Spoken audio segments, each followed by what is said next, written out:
Hello and welcome to Creating Hope in Our Community, Healthy and Happy and Camglen Radio's campaign for promoting good wellbeing and ultimately suicide prevention. Today I'm speaking with Louise McSharry, who is the Practice Development Lead in Penumbra's Self-Harm Network. Today I will be asking Louise about self-harm, what it is, how to support someone who's struggling with it, and common stigmas surrounding the topic. Louise, how are you today? I'm doing well. Thank you so much for having me along. Not at all. Thank you so much. So first of all, I guess, can you tell us a bit about who Penumbra is and what your role is within the organisation? Yeah, absolutely. So Penumbra are a pioneering mental health charity. We've been running for 40 years now in Scotland. It's our 40th anniversary this month, which is really exciting. We support people all over Scotland with mild to moderate to severe and enduring mental health conditions. We do lots and lots of different services. We support people in their own homes. We support people in their communities. We have residential homes across Scotland. And we also run a number of national projects supporting people all across Scotland. One of the national projects that we run at Penumbra is the Self-Harm Network Scotland. So the Self-Harm Network Scotland, it came about actually from, the self-harm work that Penumbra's been doing for, about 30 years now. Penumbra's been running self-harm support services across Scotland.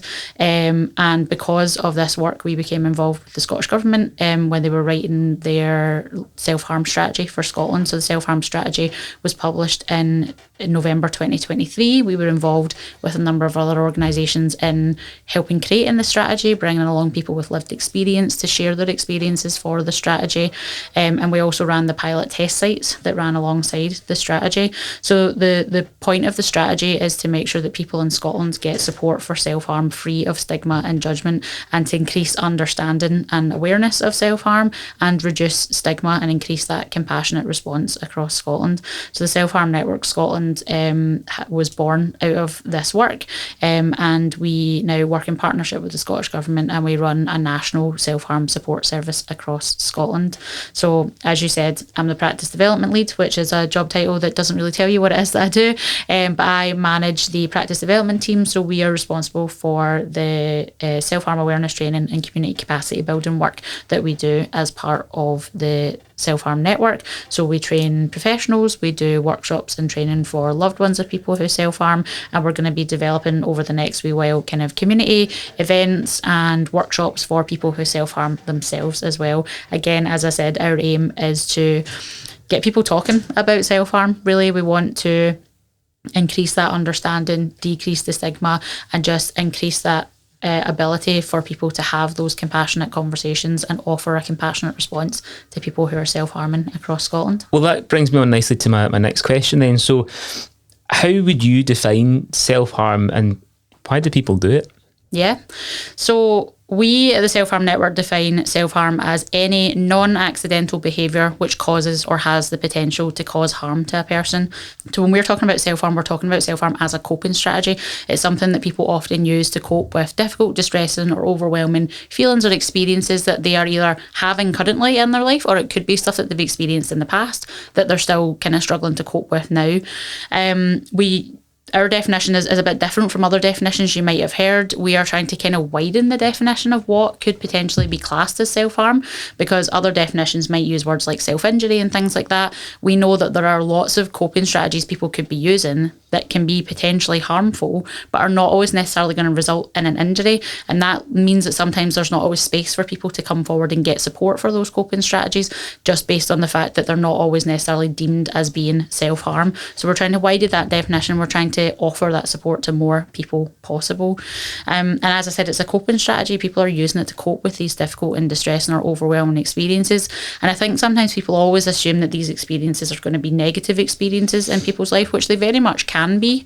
But they can also sometimes be what we might think of as positive experiences, in that it's about that stress and overwhelming distress that can come from things. If we think about some of the studies into the most stressful things that happen in your lives, a lot of the time it's things like moving house, getting married, having children, which to the outside looking in could be a really positive thing in that person's life. They can also be really, really stressful as well. So it's about how they're using that behaviour as a coping strategy for whatever it is that's going on in their life that they're trying to cope with. You'd asked why people do it.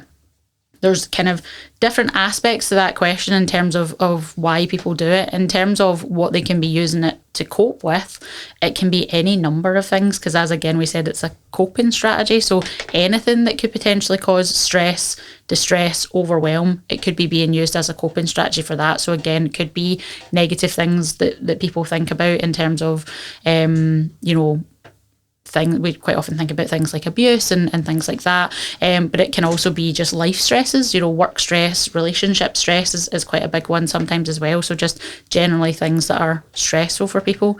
But I think the really important thing to focus on when we're talking about why people self-harm is to look at what we call the function of the self-harm. So self-harm has a function as a coping strategy. There's a reason people do self-harm, and there's a reason that other people don't self-harm, and it's because for people who are using self-harm as a coping strategy, it gives them something in their life. It is doing something. It has a function. Just like any coping strategy that we use has a function in our lives, self-harm is exactly the same. So for some people, it might be things like using self-harm as a form of communication, to communicate to others or to themselves how they're feeling. For some people, self-harm can be a form of control when they feel really out of control in other aspects of their life. For some people, it can be a form of distraction or maybe a form of self-punishment. There can be quite a lot of, obviously that's just a few functions that I've kind of picked out there, but there can be any number of functions of what it is given that person in their life, and it's helping them in some way to manage and cope with that distress or that overwhelm that they're experiencing. Wow, right, okay. And I suppose for a lot of people who think of self-harm, they immediately think of a particular type of self-harm, and I would guess that would probably be cutting. Yep. Is that the only form of self-harm? Absolutely not. There's so many different ways, as we were saying. It's harmful coping strategies, isn't it? So classically, people do think when you say self-harm, people think of cutting yourself. But we've supported people through all of our services in Penumbra with many, many different forms of self-harm, from self-harm that does injure you in some way, like cutting or burning or punching yourself or objects or things like that, to things that maybe don't result in specific injuries. So we can think about things like over-exercising, for example, as a form of self-harm. I'm sitting before you today covered in tattoos. Tattoos can be a form of self-harm. Even things like psychological forms of self-harm, so really, really intense negative self-talk, putting yourself down all the time, spending time with people who maybe put you down a lot and things like that. And what's really important to focus on when we're looking at some of these behaviours, because some of them feel very obvious to be self-harm behaviours, and others you might be listening to this thinking, well, I do those things and that's not self-harm. It's really about what's the intention behind that behaviour. As I said, I've got loads of tattoos, loads of people with tattoos. Some people get tattoos because they like the way they look. Some people get tattoos because their tattoos have meaning to them. Some people will get tattoos because tattoos cause pain, and that's a really socially acceptable way to cause yourself pain. Some people get tattoos as a form of recovery. They'll get tattoos to cover up maybe scars that they're ready to move on from. Some people use it as a harm minimisation technique to prevent them from harming themselves in other parts of their bodies. They'll get tattoos so that they don't, harm on those parts of their bodies anymore. And so it's about what is the intention. I wouldn't recommend that you go up to everyone who's got a tattoo and say, by the way, did you know that you've been self-harming? That's probably not going to be a very positive conversation.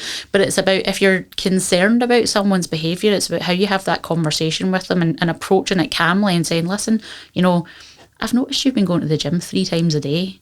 Is everything all right? Is there anything you want to talk about? And we're using that information. We're showing them that we've noticed something about them, but we're not labelling them as that self-harm, that sort of thing. It's thinking about, and they might come back and go, well, yeah, like the gym just helps me relax. It helps me switch off after a long day. Okay, if that's what's helpful for you in that moment. It's about how we take that person where they're at and we listen to what their experience of it is as well. That's a really interesting point around the tattoos, and I guess the idea that something, the same action could be self-harm or it might not be self-harm. Mm-hmm. I guess another example of that might be, and you can tell me if I'm wrong, is like risk-taking behaviour. If I rode my bike very fast, mm-hmm. and am I doing that because I like going fast, mm-hmm. or is it because I'm mm-hmm. purposely taking a risk? Yeah, absolutely. Skydiving, for example, there are people who absolutely love skydiving. That sounds like my worst nightmare, the idea of falling out of a plane. But some people love that. They love the adrenaline rush. And that's okay, like to want to do an activity that you enjoy doing because you get enjoyment out of it, like you say, riding your bike fast, or driving a rally car, whatever it is that you like to do in that moment. But it's also about thinking, as you say, what's the intention behind that behaviour. One of the functions that I didn't mention before for some people is that self-harm can help them kind of feel real or alive, or feel something when they feel numb. So that adrenaline rush for some people can be their way of feeling something when they don't feel anything. And again, it's not about us coming in and saying, you need to stop doing that and that's bad for you, and we're telling people what to think about their behaviours. It's just getting people to think about, actually, what's the intention behind this behaviour that I'm doing? Am I maybe using it as a coping strategy? How is that kind of impacting my life in the way that I'm using it? Yeah, absolutely. That's a very detailed answer. Thank you. Okay, so is there a particular group of people or a demographic who are more vulnerable to self-harm?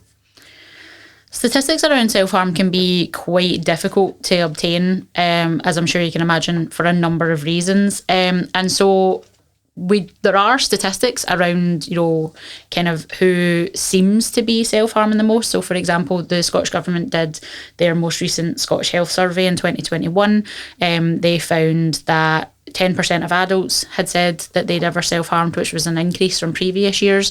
They found that there was a gender split in that, 8% of men versus 11% of women. And they found that 25% of 16 to 25-year-olds had said that they'd ever self-harmed. So kind of from looking at those stats, you're going, right, 16 to 25-year-olds must be the sort of main cohort of people who we should be targeting. And while we do know that young people are obviously at risk of self-harm, we also know from our services that we've supported people in their 70s with self-harm. We've supported people who've started when they were teenagers and who've continued throughout their life, but we've also supported people who didn't start until later in life, maybe their 50s or older. And so the stats are really important for helping us to get that baseline understanding of who is talking about self-harm just now. But it's also about being aware that the stats don't always give us the full picture, and that's the beauty of stats, is that we can use those gaps in information to highlight groups of people who might be missing. So maybe older communities, maybe marginalised communities. We know things like the LGBTQ plus community are more at risk of self-harm, and within the Scottish Government's self-harm strategy, they've highlighted a number of priority groups that they want to work with in terms of who we know we're missing stats from and we know are actually at greater risk of self-harm. So classically, we kind of always think teenagers, teenage girls, that's who self-harms. And obviously when we're working with young people, it's something we need to be aware of, but it's also really important to be aware that anybody could be using self-harm. And I think sometimes we were talking about different types of behaviours, that hampers the stats a little bit, because if I was to walk around the area we're in now and ask everybody that I meet, have you ever self-harmed? What does self-harm mean to them?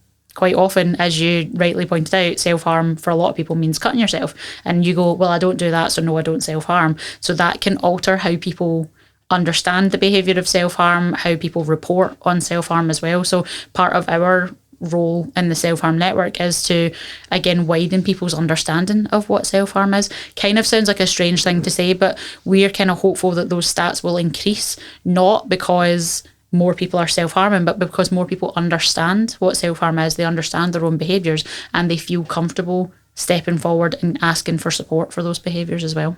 I guess making the reporting more accurate rather than... Yeah, absolutely. It's not an increase in people who are self-harming, it's an increase in accuracy of reporting on self-harm, which is what would happen in that situation. It's still a really stigmatised topic. There's still lots of people who, even though they maybe know that they use self-harm behaviours, they don't want to talk about it, particularly not to, mainstream organisations like ourselves who are coming along and asking questions, who are we and what are we going to do with that information? So there's still, we're trying to break that stigma down, that it's okay to seek support for self-harm, and it's okay to talk about it and break those taboos around having conversations about self-harm. Well, let's talk about the stigmas and the taboos then. So in your opinion then, what are those stigmas and why do they exist? I think part of the reason that the stigmas exist, a really big part of it, is just like a lot of people don't really understand self-harm. If you're not a person who's ever engaged in self-harm, it can be really hard to understand why a person would engage in a self-harm behavior. And I always say in all the trainings that we do, you don't know what you don't know. It's, if you've never done any self-harm awareness training, or you've never known anybody who self-harmed, or you've never done it yourself, then it can be really hard to understand why a person is self-harming and what's going on inside that person. A lot of people have, the kind of stigma that self-harm is, it's just attention seeking, and that people are doing it to get attention. And for some people who are self-harming, they are using self-harm to get attention, because it's that communication that we talked about earlier on. It's how they're communicating, I need you to pay attention to me. It's a need that's not being met in that moment.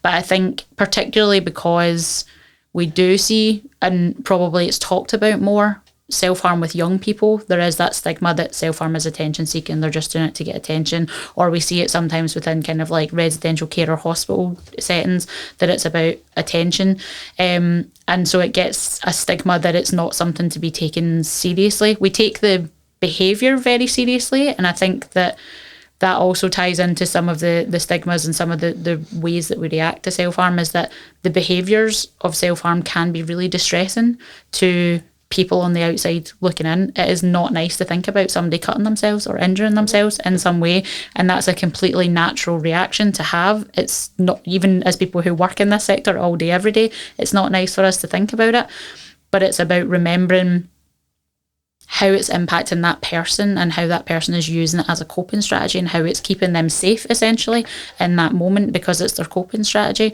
But again, I think a lot of it comes down to that just lack of understanding of what self-harm is, why it's being used, and also a lack of understanding, I think, that every individual that uses self-harm is going to be different. You could have 5 individuals who are all using the same form of self-harm, who are all getting something different out of that behaviour. We sometimes assume like it's always about attention, so we'll do something to give them more attention. For one of those people, it might be because they're feeling numb and they're trying to feel something. Giving them attention's not going to sort that problem for them. Do you know what I mean? It's not going to meet the need that they have in that situation. So it's about also just that understanding of how self-harm works on an individual level, rather than looking at it as a sort of collective situation. Attention seeking is quite a funny, it's like a loaded phrase really, but bizarre, isn't it? Yeah, but if you break it down, like seeking attention, seeking help, then it's what we all do in some way, shape or form, isn't it? And we've always all done it, because that's why babies cry. They cry because they need our attention. It's their only way, as a baby, your only way to get someone to pay attention to you is to make a loud noise so that they will pay attention to you. As we get older, we do various things, and then we seem to reach a certain point in our life where it's suddenly no longer acceptable to seek attention from people anymore, even though we all do it. If you've got a partner, you probably get, cuddles or things like that from them, from your friends, from your family. We put photos on social media for people to like and to look at. We share information about our lives, we share information about our achievements with people, which is all, I'm using air quotes, attention seeking. It's all attention seeking, but attention seeking has this really negative connotation to it, even though, like you say, it's something that we all do all of the time. But actually what it is it's needing attention. If somebody is willing to harm themselves to get your attention, it's because to go to that level, they need your attention in that moment, and actually ignoring that is just continuing to not meet that need that they have at that point in time. And they might not even be consciously aware that they're doing that. That's also the other thing. I think a lot of people think that self-harm is a conscious choice that people make to do a specific thing to themselves. That's why we use the word non-accidental in our definition, is because we know it's not always an accident, but it's also not always a conscious choice. Even if we think about any of the coping strategies we might do in our own lives, we don't always consciously think about, when I sit at the end of the week and go, I really need a glass of wine. I'm not sitting there going, this glass of wine is going to be my coping strategy for this difficult week that I've had. I'm just thinking about how much that's going to help me in that moment. We don't always think about that, and the same happens for self-harm. People aren't always consciously aware. People think it's a conscious choice. I am choosing to actively do this behaviour, and that's not always the case for people. So that it's not always that deliberate, I am actively seeking attention from you. It's somebody who, like the situation we were talking about with babies who don't have the words to verbalise what they need. Sometimes we don't have the words to verbalise our experiences. Sometimes we don't even understand them ourselves to be able to do it. We just know that there's a lot of feelings and emotions going on and we're feeling overwhelmed and we don't know how to tell somebody else that. And that's the only way we have to communicate that we need that support from somebody else. What barriers are there to someone getting help with self-harm? Yeah, I think stigma is definitely one of the barriers, because it can mean that people don't necessarily know who they can go to for support and what the reaction when they speak about self-harm is going to be. As I said, it's completely natural for us as people supporting people who are self-harming to have lots and lots of different emotions about it, and it can be really, really difficult having those conversations. And I know in the past I have reacted in the wrong way when I've been talking to people about self-harm, and so but that can have an impact on how that person then goes forward to get support again, because if I react negatively when they tell me, I might be the first person they've ever opened up about that, and then they think, well, now I can't tell anybody because everyone's going to react the same way that Louise did in that situation. So that kind of the sort of stigma around being able to actually talk to people about self-harm can be really, really difficult. I think also just not knowing what support is out there. Again, that's part of what we're doing at the Self-Harm Network is we offer one-to-one support for people who self-harm. We offer support for loved ones of people who self-harm. We offer training for professionals as well. And that's part of what we're doing is trying to let people know that we exist. We are here and we're here to offer this support for people who need it. Because you might not be aware of what support, particularly one of the priority groups of the self-harm strategy is rural communities. So we're thinking about people who live in rural communities who maybe don't know what national organisations are out there that can support them, or they maybe don't have a local organisation that are able to support them with that. So I think that can be a barrier to access as well, as not actually knowing what support services are out there. Something that we try and do at our service is we have different sort of modes of access to support so that people can get different types of support, because we know that one-to-one support is not what everybody needs in terms of self-harm. Some people really like that and really want that. Some people want to be able to access support in their own time. We have a live chat feature that runs 7 nights a week between 6 p.m. and 10 p.m, which is that kind of instant access to support for people who are maybe just in distress in that moment. But we have a website full of resources that people can come and use in their own time. It gives people options for support as well, which I think is really good in terms of breaking down some of those barriers that's the only type of support that's available, but that type of support doesn't work for me. So where else can I get support from there? And I think also us having good knowledge of other services that are out there that we can signpost to is so important as well. Yeah, it sounds like you've got a person-centred approach to supporting people who have issues with self-harm.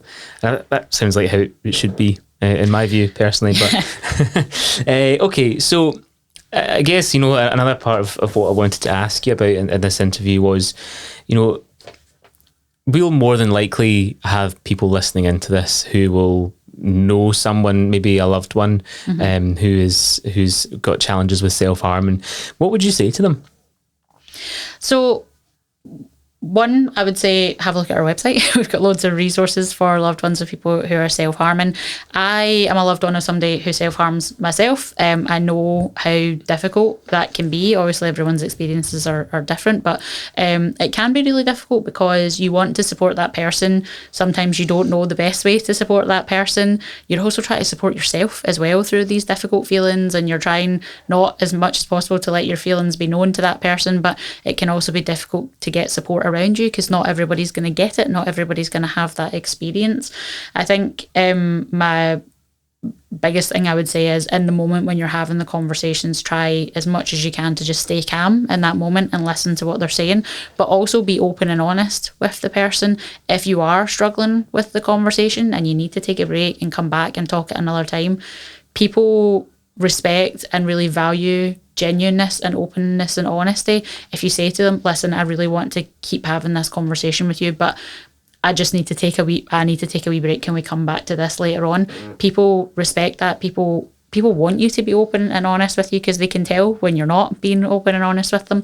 And it's not so much about saying, oh yeah, I totally understand what you're going through. It's okay to say, I actually don't understand what you're going through, but I want to. Let's have this conversation. Another thing that I would recommend, and we recommend this to a lot of loved ones that we support, is you don't have to have the conversation face to face. People quite often think, especially with a conversation about self-harm, it is a very serious topic to talk about, that you need to have this sit down, eye contact, very serious conversation. That doesn't work for a lot of people. It is a very difficult topic to talk about. It's a very emotive topic to talk about. And, you know, the emotions on both sides of that conversation can then be impacting how that conversation is going forward. Could you text the person? Voice notes, also great way to communicate, because you can talk to them, but you don't have to be face to face with them. You can also listen to a voice note, take some time to hear what they're saying, process what they're saying, have any emotions that you need to have without them seeing, and then respond to that.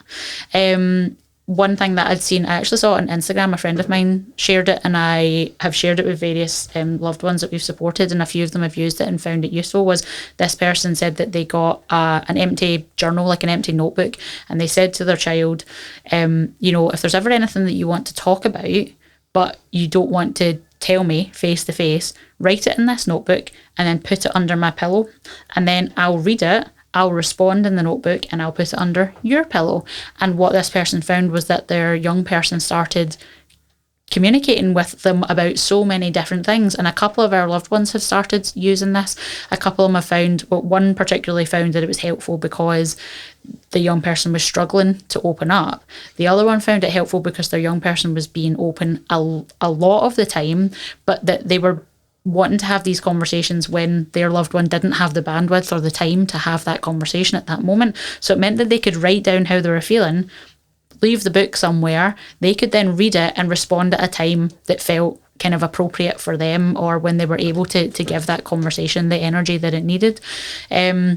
So finding different ways to communicate is really important. Can you do an activity while you're having the conversation? Because that takes the pressure off the conversation. You know, does your loved one like to bake? Do they like to go for a walk? Do they, you know, have you got a dog you can take out? Can you talk to them in the car? Cars are great places to have conversations because they're secure. There's no one else around. But you don't have to look at each other when you're in the car. So it's about finding ways that are going to work for you and your loved one, that are going to help them to be able to open up, but also to help you manage that conversation, manage your reactions in that moment as well. I find that really, really helpful to use different ways to communicate. And, you know, get support, not just for the person that you're supporting, but also for yourself. We have, through our website, loved ones can put in a referral form, and we can do one-off calls with loved ones to talk through what's going on for them and talk to them about support we can offer. We also run support groups for loved ones. So they're small groups of support. They run for blocks of 4 weeks. You come along each week and we do a little bit of information about self-harm, but we also do that peer support element as well, of connecting with other people who are having similar experiences. They're online, so anybody anywhere in Scotland can access them. We run some in the daytime, some at night time through Zoom. So reaching out for that support and getting that support for yourself is also so important, because you can't pour from an empty cup. We say it all the time. We're not always very good at putting it into practice, but it's absolutely true. You can't keep giving and giving to people without, you know, supporting yourself in the background as well.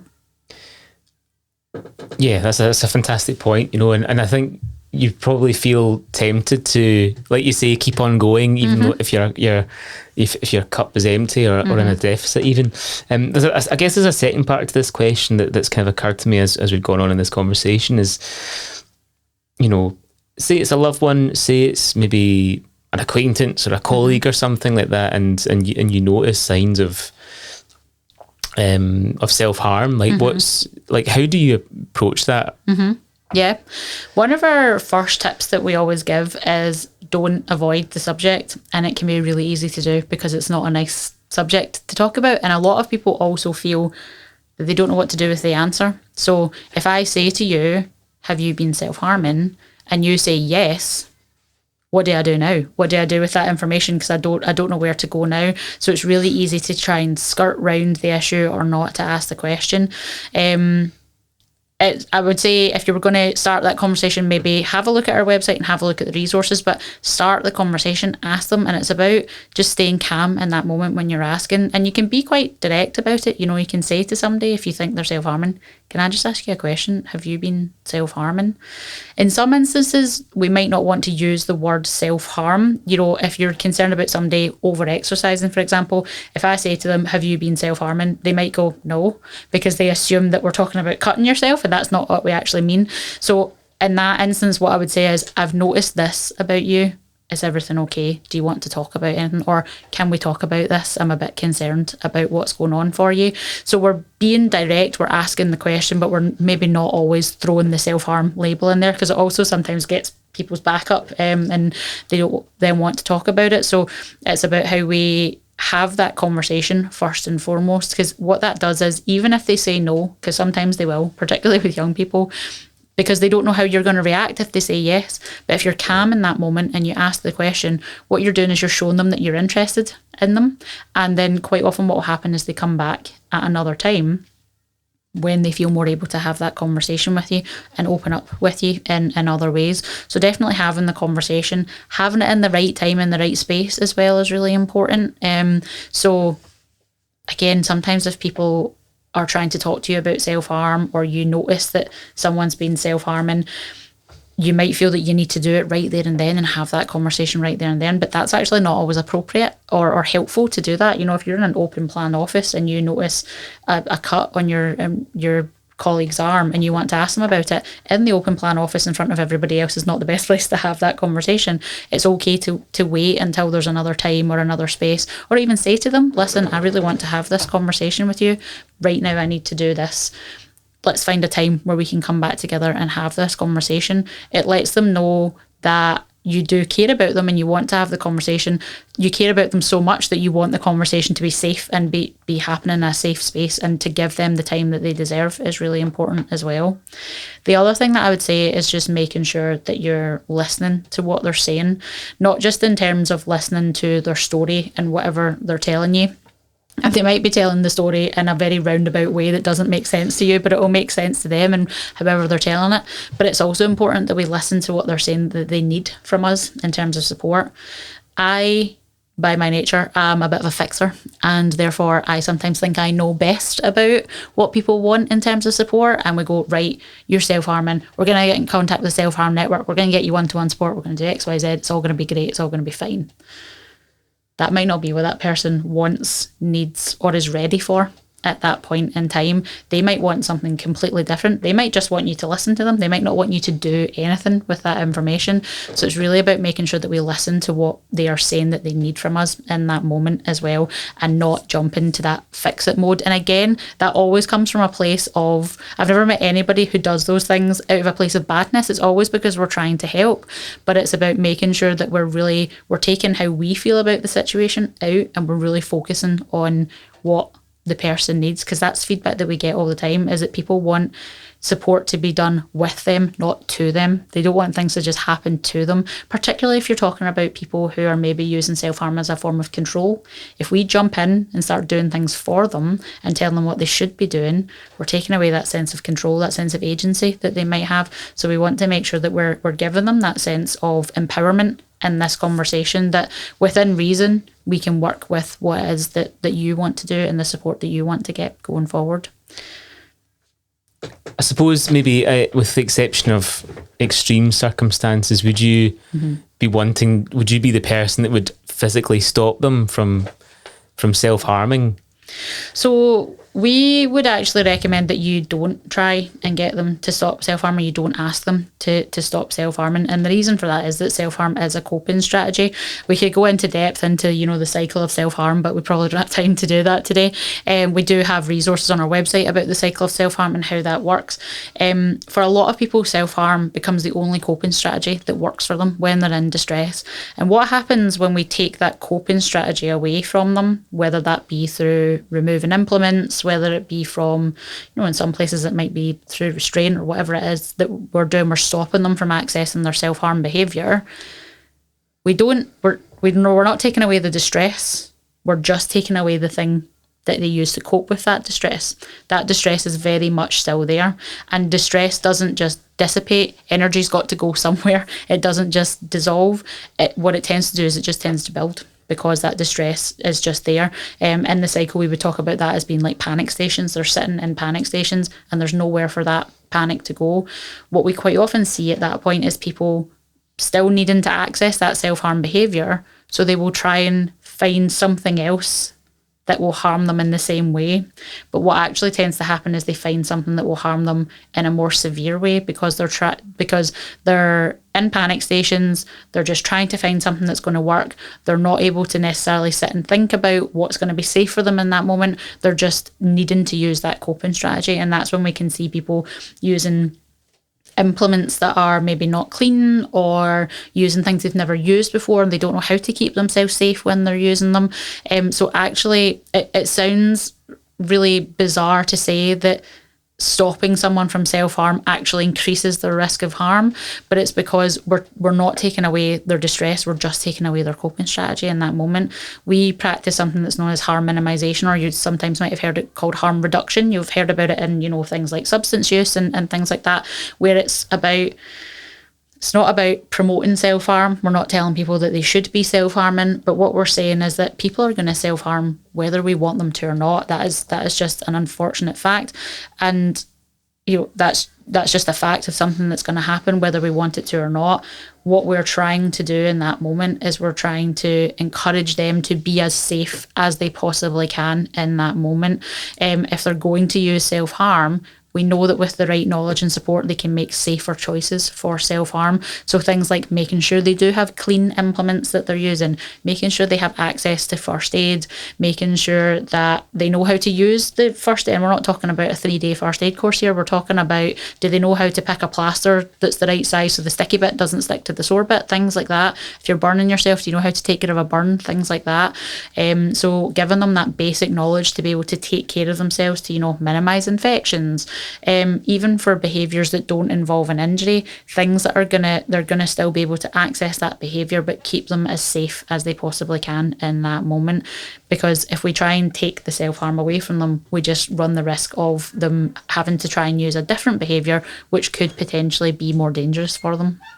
There's been a lot of talk in the news over the last 2 or 3 years about like harm reduction rooms for people who have drug addictions, and they can they can use in quite a safe way. Mm-hmm. Is there such a thing for people who self-harm as well? I don't know about like kind of harm reduction rooms. I do know there are some organisations in other areas who sometimes give people, or people can make themselves kind of what they might call like safe cut kits, where they have like access to clean implements, where they have access to first aids, things that they can use for whatever method of self-harm that they're using. Again, it's just something that's really individual to each person who's using self-harm, because their behaviour is going to be different, what they need from that behaviour is going to be different, what it looks like for them is going to be different. So I would recommend just having that conversation with the individual about what do you need in terms of keeping yourself safe. Even like we have a safe plan on our website for using with people who are self-harming, so you could include that in the safe plan. If you in an emergency, we have like an SOS section on it, so if you have got to the point where you know that you need to self-harm, what can you do, what can the people around you do to keep you safe in that moment? How can you make sure that you've got whatever it is that you need to keep yourself safe when you're harming yourself? Lovely. And the last question and a half, I suppose, has been focused on supporting someone or a friend or a colleague or a loved one who self-harms. But what would you say, if there's someone listening who they themselves self-harms? Yeah, I mean, I think it's difficult to reach out for support. Absolutely. We totally understand that. We at the Self-Harm Network offer lots of different support for self-harm. As I said, we've got resources. You can come on the website and just read the resources in your own time. A lot of the tools that we use in our support are also available on our resource, and they're interactive. You can use them on the website, you can download them, you can email them to yourself or other people in your life if you wanted to share them. So that safe plan that I was talking about, for example, you could fill it out and send a copy to your parent or your partner so that they've got a copy of it, and you don't have to sit and have that awkward conversation with them, if that's something that you want to avoid. we've got those tools that people can just go on and can look at themselves. We also have our live chat service that I was talking about. So that's available from 6 p.m. till 10 p.m. every night of the week. We have trained staff and volunteers available every night. And people have started asking me if we use AI. We don't use AI. It's always real people on the end of it. You can come along and just talk to somebody. If you're feeling in distress, they can talk you through that distress, look at maybe some distraction techniques, things that you can look at to keep yourself safe in that moment. And we also offer one-to-one support. So we offer one-to-one support for self-harm for anybody over the age of 12 in Scotland who is using self-harm. All of our practitioners within our service are peer practitioners, so they all have their own lived experience of self-harm. Then they bring that experience to the support that they're given. We have a very short referral form on our website that you can fill in. You can get somebody to help you fill it in if you want, and you can get kind of 12 to 15 sessions of one-to-one support with one of our practitioners. It's very person-centred support. There's not a specific sort of programme that we work through. It's very goals focused support, so we help them to create a goal around their self-harm if they don't already have one. If they do, we can work on that, or if they want our help, we have various goal setting tools that we use, help them to create a goal and then help them to work towards whatever that goal is that they want to work on. So it's very, very person-centred. As I said, all of our staff have lived experience of self-harm. They're peer workers, and it's just a space for you to come and learn a bit more about your self-harm, or maybe learn what your triggers are. If your goal is to stop self-harming or to reduce, we can obviously help with that as well.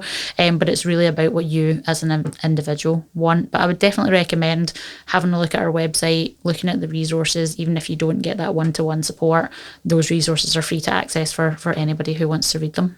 Okay, and just as we come to the end then, so can people just Google Penumbra? Is that the best way to get you? Our website is the www.selfharmnetworkscotland.org.uk. And I can send you a wee link to it if you want to send it out to people. You can share it with them. So all of our support, all of our resources, if you're a professional listening to this and you're interested in training, all of our training information and stuff like that is also on the website. Same with our loved one support groups, and all of our loved one support is all available through that website.